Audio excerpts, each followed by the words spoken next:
GM കോമേഴ്സിലേക്ക് ഏവർക്കും സ്വാഗതം. അടുത്ത നമ്മൾ ഫൈനൽ അക്കൗണ്ടിൻ്റെ ആദ്യത്തെ സെക്ഷൻ ഏതാണ്? ഫൈനൽ അക്കൗണ്ട് എങ്ങനെയാണ് പ്രിപ്പയർ ചെയ്ത് നോക്കുക. അപ്പോൾ അതിൽ ഫൈനൽ അക്കൗണ്ടിൻ്റെ ആദ്യത്തെ സെക്ഷൻ എന്ന് പറഞ്ഞാൽ ട്രേഡിംഗ് അക്കൗണ്ടാണ്. അതായത് കച്ചവട കണക്ക് എന്ന് പറയും. ഇപ്പോൾ trading account for the year ended, അതായത് 12 മാസം കൂടുന്ന ഒരു വർഷത്തിലൊരിക്കൽ നിശ്ചയമായും ഈ ഫൈനൽ അക്കൗണ്ട് പ്രിപ്പയർ ചെയ്യണം. ഫൈനൽ അക്കൗണ്ടിൻ്റെ ആദ്യത്തെ സെക്ഷനാണ് ട്രേഡിംഗ് അക്കൗണ്ട്. അപ്പോൾ അതുകൊണ്ട് ആ ഡേറ്റ് ഇവിടെ എഴുതി വെക്കണം. സാധാരണഗതിയിൽ ഏപ്രിൽ 1-ാം തീയതി അക്കൗണ്ട് ആരംഭിച്ച് അടുത്ത വർഷം മാർച്ച് 31-നാണ് ഫൈനൽ അക്കൗണ്ട് പ്രിപ്പയർ ചെയ്യുന്നത്. ഇനി അത് നമുക്ക് മാസമോ 3 മാസം കൂടുമ്പോഴേ എങ്ങനെ വേണമെങ്കിലും പ്രിപ്പയർ ചെയ്യും. അതൊക്കെ മാനേജ്മെൻറ്റിൻ്റെ യുക്തം പോലെ നമുക്ക് ചെയ്യാം. അപ്പോൾ ട്രേഡിംഗ് അക്കൗണ്ടിൽ ഏതൊക്കെ ഐറ്റംസാണ് വരുന്നതെന്ന് നോക്കാം. ഇനി അതിൽ ഒന്നാമത്തെ ഐറ്റം എന്ന് പറയുന്നത് ഓപ്പണിംഗ് സ്റ്റോക്കാണ്. ട്രേഡിംഗ് അക്കൗണ്ടിന് 2 സൈഡുണ്ട്. അതിൽ ഡെബിറ്റ് സൈഡിൽ ആദ്യത്തെ ഐറ്റമാണ് ഓപ്പണിംഗ് സ്റ്റോക്ക്. എന്ന് പറഞ്ഞാൽ നമ്മൾ ബിസിനസ് തുടങ്ങിയപ്പോൾ നമുക്ക് ഏതെങ്കിലും തരത്തിലുള്ള സ്റ്റോക്കുകൾ ഉണ്ടായിരുന്നു എങ്കിൽ അതിൻ്റെ വിലയാണ് ഇവിടെ എഴുതി വെക്കേണ്ടത്, ഓപ്പണിംഗ് സ്റ്റോക്ക്. ഇനി രണ്ടാമത്തേത് പർച്ചേസസ് ആണ്. നമ്മൾ ആ വർഷം എത്ര രൂപയ്ക്കുള്ള സാധനങ്ങൾ വാങ്ങി എന്ന് ഇവിടെ എഴുതി വെക്കും. ഇനി അതിൽ റിട്ടേൺസ് ഉണ്ടാവും. പർച്ചേസ് റിട്ടേൺസ് ഉണ്ടെങ്കിൽ അത് നമ്മളിവിടെ കുറച്ചിട്ട് നെറ്റ് വാല്യൂ ആണ് ഔട്ടർ കോളത്തിലേക്ക് എഴുതി വെക്കാനുണ്ട്. അപ്പം പർച്ചേസസ് റിട്ടേൺസ് ഇല്ലെങ്കിൽ ഇത് ഡയറക്റ്റായിട്ട് ഔട്ടർ കോളത്തിൽ എഴുതി വെക്കാം. ഇനി റിട്ടേൺസ് ഉണ്ടെങ്കിൽ അത് കുറച്ചിട്ട് വേണം ഔട്ടർ കോളത്തിലേക്ക് എഴുതി വെക്കാനായിട്ട്. ഇനി മൂന്നാമത്തെ ഐറ്റം എന്ന് പറയുന്നത് ക്യാരേജ് ഇൻവേഴ്സ് ആണ്. ഈ ക്യാരേജ് ഇൻവേഴ്സ് എന്ന് പറയുന്നത് എന്താണ്? അതായത് സാധനങ്ങൾ നമ്മൾ വാങ്ങിയിട്ട് നമ്മുടെ ഗോഡൗണിലേക്ക് കൊണ്ടുവരുവാൻ വേണ്ടി ചിലവാക്കുന്ന എമൗണ്ടാണ്. അത് ക്യാരേജ് ഇൻവേഴ്സ് പറയും. അതുണ്ടെങ്കിൽ അത് നമ്മൾ ഇവിടെ ചേർക്കണം. ഇനി വേജസ്, നമ്മൾ സാധനങ്ങളൊക്കെ എവിടെയെങ്കിലും മാർക്കറ്റിലൊക്കെ പോയി മേടിച്ചിട്ട് നമ്മൾ അത് പിന്നെ കൂലിയൊക്കെ കൊടുത്ത് വേണം നമ്മളെ വാഹനത്തിൽ കയറ്റാനും ഗോഡൗണിൽ കൊണ്ടുവന്ന് ഇറക്കാനും ഒക്കെ. അപ്പം അങ്ങനെ വേജസ് എന്തെങ്കിലും കൊടുത്തിട്ടുണ്ടെങ്കിൽ അത് ഇവിടെ എഴുതി വെക്കണം. ഇനി ക്രെഡിറ്റ് സൈഡിൽ ഏതൊക്കെയാണെന്ന് നോക്കാം. സെയിൽസ്, നമ്മൾ വാങ്ങിയ സാധനം വിൽക്കാനായിട്ട് സാധനങ്ങൾ വാങ്ങി വിൽക്കുക എന്നുള്ളതാണ് നമ്മളുടെ ജോലി. അപ്പം നമ്മൾ സെയിൽസ് എത്രയുണ്ട്, ആ ഒരു വർഷത്തെ അല്ലെങ്കിൽ ഒരു മാസത്തെയോ ട്രയൽ ബാലൻസ് പ്രിപ്പയർ ചെയ്യുന്ന ഡേറ്റിൽ എത്ര സെയിൽസ് ഉണ്ട്, അത് ഇന്നർ കോളത്തിൽ എഴുതണം. ഇനി സെയിൽസ് റിട്ടേൺസ് വരും. നമ്മൾ വിറ്റ സാധനം ചിലപ്പോൾ തിരിച്ചു വന്നിട്ടുണ്ടെങ്കിൽ ഈ സെയിൽസ് റിട്ടേൺസിൽ എത്രയുണ്ടെന്ന് നോക്കി അത് ഇവിടെ കുറച്ചിട്ട് നെറ്റ് ബാലൻസാണ് ഇവിടെ എഴുതി വെക്കാനുണ്ട്. അതായത് സെയിൽസ് ലെസ് റിട്ടേൺസ്, അത് സെയിൽസ് ഇത്, റിട്ടേൺസ് ഇത്, നെറ്റ് വാല്യൂ ഇവിടെ. ഇനി ക്ലോസിംഗ് സ്റ്റോക്ക്, ഇപ്പം നമ്മൾ മേടിച്ച സാധനങ്ങൾ മുഴുവൻ വിറ്റെന്ന് വരികയില്ല. 1,00,000 രൂപയുടെ സാധനം മേടിച്ച് നമ്മളൊരു 75,000 രൂപയുടെ സാധനം വിറ്റുള്ളൂ. ബാക്കി നമുക്ക് ക്ലോസിംഗ് സ്റ്റോക്ക് ഉണ്ട്. അപ്പോൾ ക്ലോസിംഗ് സ്റ്റോക്ക് എത്രയുണ്ടോ അതിൻ്റെ വാല്യൂ വേണം ഇവിടെ എഴുതാനായിട്ട്. ഇതൊരു സിമ്പിൾ ഫോമാണ്. ഇനി നമ്മൾ ചെയ്യേണ്ടത് ഈ 2 സൈഡും കൂട്ടണം. ഈ സെയിൽസും ക്ലോസിംഗ് സ്റ്റോക്കും ഇവിടെ കൂട്ടിയിട്ട് ഇവിടെ ഓപ്പണിംഗ് സ്റ്റോക്കും ക്യാരേജ് ഇൻവേഴ്സും വേജസും കൂടെ കൂട്ടും. അപ്പോൾ ഇത് തമ്മിലുള്ള വ്യത്യാസം എത്രയാണെന്ന് കാണുക. ഇത് വിറ്റ വില, ഇത് വാങ്ങിയ വിലയും ചെലവുമാണ് ഇവിടെ എഴുതി വച്ചേക്കുന്നത്. ഇത് വിറ്റ വില ക്ലോസിംഗ് സ്റ്റോക്ക്. അപ്പോൾ ഇതിൻ്റെ വ്യത്യാസം എത്രയാണോ, അപ്പോൾ വിറ്റ വിലയിൽ നിന്ന് വാങ്ങിയ വില കുറച്ച് കഴിഞ്ഞാൽ നമുക്ക് കിട്ടുന്നത് ലാഭമായിരിക്കും. അതായത് 1,00,000 രൂപയുടെ സാധനങ്ങൾ നമ്മൾ വാങ്ങി, അത് 1,50,000 രൂപയ്ക്ക് വിറ്റ് കഴിയുമ്പോഴത്തേനും നമ്മൾ ആ വ്യത്യാസമുള്ള എമൗണ്ട് ഇവിടെ ക്യാരി ഡൗൺ ചെയ്യണം. ഇനി വാങ്ങിയ വിലയെ കഴിഞ്ഞും, വാങ്ങിയ വില 1,00,000 രൂപയ്ക്ക് വാങ്ങി 75,000 രൂപയ്ക്ക് നമ്മൾ വിറ്റുവെങ്കിൽ നമുക്ക് ചിലപ്പോൾ ലോസ് വരും. ലോസ് വന്നു കഴിഞ്ഞാൽ അത് നമ്മൾ ലോസ് ഇവിടെ ക്യാരി ഡൗൺ ചെയ്യണം. എന്നിട്ട് 2 സൈഡും ഈക്വൽ ആക്കണം. സാറിന് നമ്മൾ ലെഡ്ജർ അക്കൗണ്ട് ചെയ്യുന്ന പോലെ ലെഡ്ജർ അക്കൗണ്ട് നമ്മൾ കുറവുള്ള സൈഡിലേക്ക് വ്യത്യാസമുള്ള എമൗണ്ട് കൂട്ടുന്നു, എന്നിട്ട് 2 സൈഡ് ഈക്വൽ ആക്കിയതിന് ശേഷം എവിടെ നിന്നാണ് കടമെടുത്ത് അങ്ങോട്ട് മാറ്റുന്നത്. അപ്പോൾ ഇവിടെ ഇങ്ങനെ ചിന്തിച്ചാൽ മതി. സെയിൽസും റിട്ടേൺസും ഒക്കെ കഴിഞ്ഞിട്ട് നമുക്ക് ഇപ്പോൾ 1,00,000 രൂപ ഇവിടെ വന്നെന്ന് വിചാരിക്കുക. സെയിൽസ് റിട്ടേൺസ് കഴിഞ്ഞ് ക്ലോസിംഗ് സ്റ്റോക്കോട് കൂടി ക്രെഡിറ്റ് സൈഡിൽ 1,00,000 രൂപയുണ്ട്. അപ്പോൾ നമ്മൾ പർച്ചേസസും റിട്ടേൺസും ചിലവും എല്ലാം കൂടെ കഴിഞ്ഞ് കഴിഞ്ഞപ്പോൾ നമുക്ക് 1,50,000 രൂപയുടെ ചിലവായി.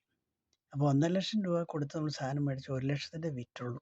അപ്പോൾ അങ്ങനെ വരുമ്പോൾ 50,000 രൂപ നമുക്ക് നഷ്ടം മതിയല്ലേ. അപ്പോൾ നമ്മളിവിടെ ബൈ ഗ്രോസ് ലോസ് എന്ന് എഴുതി വെക്കണം. ഇനി നേരെ തിരിച്ചു വരികയാണ്. 1,00,000 രൂപയുടെ സാധനങ്ങൾ നമ്മൾ വാങ്ങി, അത് 1,50,000 നമ്മൾ വിറ്റു. അപ്പോൾ നമുക്കിവിടെ ലാഭമുണ്ട്. അതായത് 1,00,000 മേടിച്ച് 1,50,000 വിറ്റപ്പോൾ നമുക്ക് ലാഭമല്ലേ? അപ്പോൾ ഇവിടെ ഗ്രോസ് പ്രോഫിറ്റ് CD എന്ന് എഴുതി വെക്കണം. ഇത് രണ്ടും ഒരേ സമയത്ത് വരികയില്ല. പ്രോഫിറ്റ് ആണെങ്കിൽ ക്യാരി ഡൗൺ ചെയ്യുന്ന ഡെബിറ്റ് സൈഡിലും, ലോസ് ആണെങ്കിൽ ക്യാരി ഡൗൺ ചെയ്യുന്നത് ക്രെഡിറ്റ് സൈഡിലും ആയിരിക്കും. അപ്പോൾ ഈ ക്യാരി ഡൗൺ ചെയ്ത് കഴിഞ്ഞാൽ ബ്രോഡ് ഡൗൺ ചെയ്യട്ടെ. അപ്പോൾ നമ്മളിവിടെ പ്രോഫിറ്റ് ആണെങ്കിൽ ബ്രോഡ് ഡൗൺ ചെയ്തിട്ട് ഇവിടെ എഴുതി വെക്കണം ബൈ ഗ്രോസ് പ്രോഫിറ്റ് BD.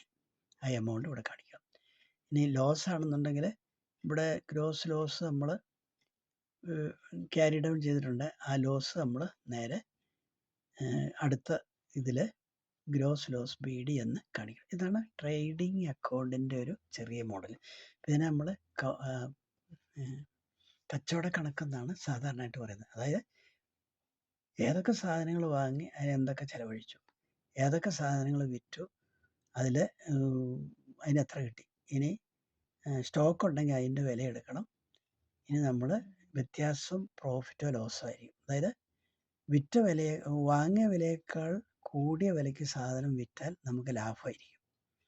അപ്പം ഈ സൈഡായിരിക്കും കൂടുതൽ, സെയിൽസ് ക്രെഡിറ്റ് സൈഡായിരിക്കും കൂടുതൽ. അപ്പോൾ വ്യത്യാസമുള്ള ഗ്രോസ് പ്രോഫിറ്റ് CD എന്ന് കാണിക്കണം. ഇനി വാങ്ങിയ വിലയെ കഴിഞ്ഞ് കുറവാണ് വിറ്റ വിലയെങ്കിൽ ഗ്രോസ് ലോസ് ആയിരിക്കും. അപ്പോൾ നമ്മളിവിടെ ഗ്രോസ് ലോസ് CD എന്ന് കാണിച്ച് രണ്ട് സൈഡും ഈക്വലാക്കി നമ്മൾ ബ്രോഡ് ഡൗൺ ചെയ്ത ക്യാരി ഡൗൺ ചെയ്ത എമൗണ്ട് എവിടെയാണോ അത് ബ്രോഡ് ഡൗൺ ചെയ്യണം. അങ്ങനെയാണ് ഇതൊരു ട്രേഡിംഗ് അക്കൗണ്ടിൻ്റെ ഒരു സിമ്പിൾ മോഡലാണ്. അപ്പോൾ അത് മനസ്സിലായി കാണുമെന്ന് വിശ്വസിക്കുന്നു. കോമേഴ്സിലേക്ക് സ്വാഗതം. അക്കൗണ്ടിങ് പഠിക്കാം.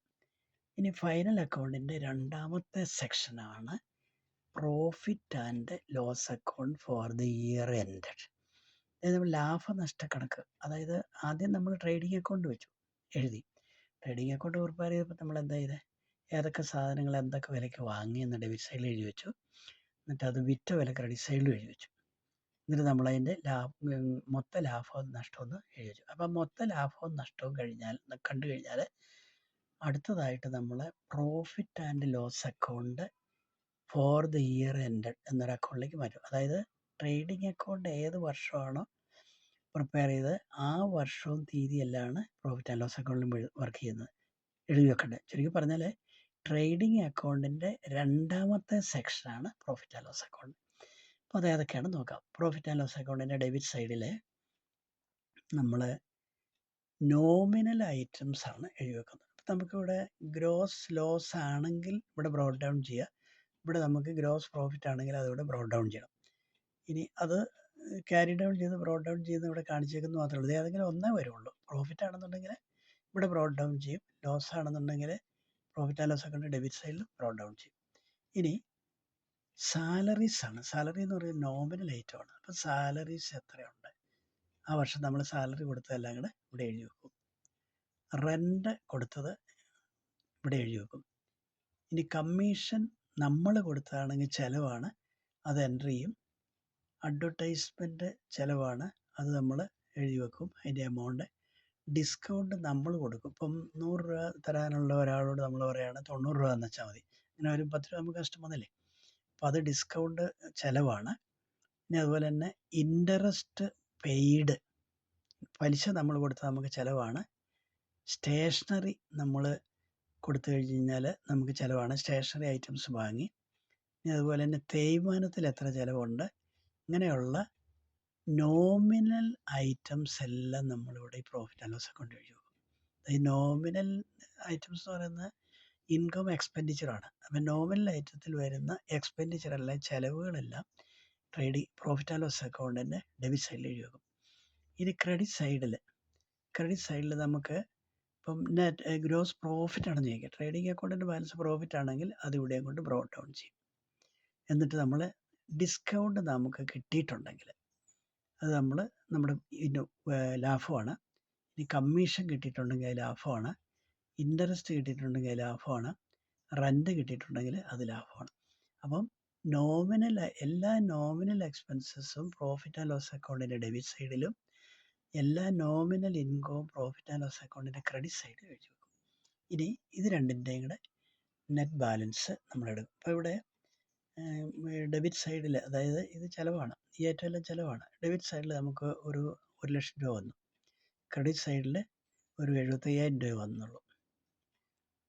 സോറി ഡെബിറ്റ് സൈഡിൽ നമുക്ക് 1,00,000 വന്നു. ക്രെഡിറ്റ് സൈഡിൽ നമുക്ക് ഇതിൻ്റെ ടോട്ടൽ എല്ലാം കൂടെ എടുത്തപ്പോൾ 1,50,000 അപ്പം അങ്ങനെ വരുമ്പം ഇവിടെ 1,00,000 ഉണ്ട്, ഇവിടെ 1,00,000 ഉള്ളൂ. അപ്പോൾ വ്യത്യാസമുള്ള 50,000 രൂപയില്ലേ. അപ്പോൾ നമുക്ക് പ്രോഫിറ്റാണ്. അതായത് വരവിനേക്കാൾ കുറവാണ് ചിലവ്. അപ്പോൾ നമുക്ക് പ്രോഫിറ്റ്. അപ്പം to net profit carry down എന്ന് എഴുതിയിട്ട് 50,000 ഇവിടെ എഴുതി വെക്കും. എന്നിട്ട് രണ്ട് സൈഡ് യൂക്കലാകും. ഇനി നേരെ തിരിച്ച് നമുക്ക് 1,00,000 ചിലവായി 75,000 വരവുള്ളൂ. അങ്ങനെ വരുമ്പോൾ 25,000 രൂപ നമുക്ക് നഷ്ടം വന്നില്ലേ. അപ്പം നമ്മളിവിടെ എഴുതി വെക്കും നെറ്റ് ലോസ് CD എന്ന് എഴുതി രണ്ട് സൈഡുകൾ ഈക്വലാക്കും. എന്നിട്ട് അത് ക്യാരി ഡൗൺ ചെയ്താണ് ഈക്വലാക്കുന്നത്. എന്നിട്ട് അത് ബ്രോഡ് ഡൗൺ ചെയ്യും. പ്രോഫിറ്റ് ആണെന്നുണ്ടെങ്കിൽ ഇവിടെ ബ്രോഡ് ഡൗൺ ചെയ്യും. ലോസ് ആണെന്നുണ്ടെങ്കിൽ ഇവിടെ നമ്മൾ ഇവിടെ പ്രോഫിറ്റ് ആണെങ്കിൽ ഇവിടെ ബ്രോഡ് ഡൗൺ ചെയ്യും, ലോസ് ആണെങ്കിൽ ഇവിടെ ബ്രോഡ് ഡൗൺ ചെയ്യും. അപ്പോൾ എവിടെയാണോ നമ്മൾ ബ്രോഡ് ഡൗൺ ചെയ്തിരിക്കുന്നത് അതായിരിക്കും നമ്മുടെ നെറ്റ് ലോസോ നെറ്റ് പ്രോഫിറ്റ്. അപ്പം ഡെബിറ്റ് സൈഡിലെ ബ്രോഡ് ഡൗൺ ചെയ്തേക്കണമെങ്കിൽ നെറ്റ് ലോസ്, ക്രെഡിറ്റ് സൈഡിലാണ് റെക്കോർഡ് ചെയ്ത് കുറവെങ്കിൽ അത് പ്രോഫിറ്റ് ആയിരിക്കും. അപ്പോൾ അത് മനസ്സിലായതായിരിക്കും. അപ്പം നോമിനൽ എക്സ്പെൻസസ് എല്ലാം പ്രോഫിറ്റ് ആൻഡ് ലോസ് അക്കൗണ്ടിൻ്റെ ഡെബിറ്റ് സൈഡിലും നോമിനൽ ഇൻകം എല്ലാം പ്രോഫിറ്റ് ആൻഡ് ലോസ് അക്കൗണ്ടിൻ്റെ ക്രെഡിറ്റ് സൈഡിൽ എഴുതിയിട്ട് വ്യത്യാസമുള്ളത് പ്രോഫിറ്റോ ലോസോ എന്ന് മനസ്സിലാക്കും. അപ്പം ലോസ് 1,00,000 വന്നു, ഡെബിറ്റ് സൈഡിൽ 1,00,000 എക്സ്പെൻസസ് വന്നു, ക്രെഡിറ്റ് സൈഡിൽ 1,50,000 ഇൻകം വന്നു. അപ്പോൾ 1,00,000 ഇൻകം ഉണ്ട്, 1,00,000 എക്സ്പെൻസ് ഉണ്ട്. അപ്പം നമുക്ക് ലാഭമാണ്. അപ്പോൾ നമ്മൾ ടു നെറ്റ് പ്രോഫിറ്റ് CD എന്ന് എഴുതി വെച്ചു. ഇനി നേരെ തിരിച്ചു വന്നാലോ, നെറ്റ് ലോസ് CD എന്ന് എഴുതി വെക്കും. Net loss CD. ഇനി അത് ക്യാരി ഡൗൺ ചെയ്ത് ബ്രോഡ് ഡൗൺ ചെയ്യണം. ഇതൊരു സിമ്പിൾ ഫോമാണ്. പ്രോഫിറ്റ് ആൻഡ് ലോസ് അക്കൗണ്ടിൻ്റെ ഒരു സിമ്പിൾ ഫോമാണ്. ഇനി മറ്റൊരു പ്രത്യേകത കൂടിയുണ്ട്. ഈ പ്രോഫിറ്റ് ആൻഡ് ലോസ് അക്കൗണ്ടും ട്രേഡിംഗ് അക്കൗണ്ടും ഒപ്പം നമ്മൾ പ്രിപ്പയർ ചെയ്യും ചിലപ്പോൾ. അതായത് ഈ ട്രേഡിംഗ് അക്കൗണ്ടിൻ്റെ പിന്തുടർച്ചയായിട്ട് പ്രോഫിറ്റ് ആൻഡ് ലോസ് അക്കൗണ്ടും നമുക്ക് എഴുതിച്ചേർക്കാം. അത് ബിസിനസ്സിൻ്റെ സ്വഭാവവും അധികാരികളുടെ നിർദ്ദേശമൊക്കെ അനുസരിച്ച് വേണം ചെയ്യാനായിട്ട്. ചില കേസിൽ trading account profit and loss account ഒറ്റ അക്കൗണ്ടായിട്ട് കാണിക്കും. മറ്റു ചില കേസിൽ ട്രേഡിംഗ് അക്കൗണ്ട് വേറെ, പ്രോഫിറ്റ് ആൻഡ് ലോസ് അക്കൗണ്ട് വേറെ ആയിട്ട് കാണിക്കും. അപ്പോൾ ഇതിൽ നമുക്ക് നെറ്റ് പ്രോഫിറ്റ് ആണ്, നമ്മുടെ അറ്റ ആദായം എത്രയാണെന്ന് അറിയാം. അപ്പോൾ ഇതൊരു സിമ്പിൾ ഫോമാണ്. നിങ്ങൾക്ക് കാര്യങ്ങൾ മനസ്സിലായി എന്ന് വിശ്വസിക്കുന്നു. ഇനിയും നിങ്ങൾക്ക് ഇഷ്ടപ്പെട്ടാൽ ലൈക്ക് ചെയ്യണം, മറ്റുള്ളവരായിട്ട് ഷെയർ ചെയ്യണം, അതുപോലെ തന്നെ സബ്സ്ക്രൈബ് ചെയ്യണം. അപ്പോൾ ഇതിൻ്റെ എല്ലാ പ്രോബ്ലം ഇനി ചെയ്യുമ്പോൾ നിങ്ങൾക്ക് കൂടുതലായിട്ട് ഇത് മനസ്സിലാവും. അതുവരേക്കും എല്ലാവർക്കും നന്ദി, നമസ്കാരം.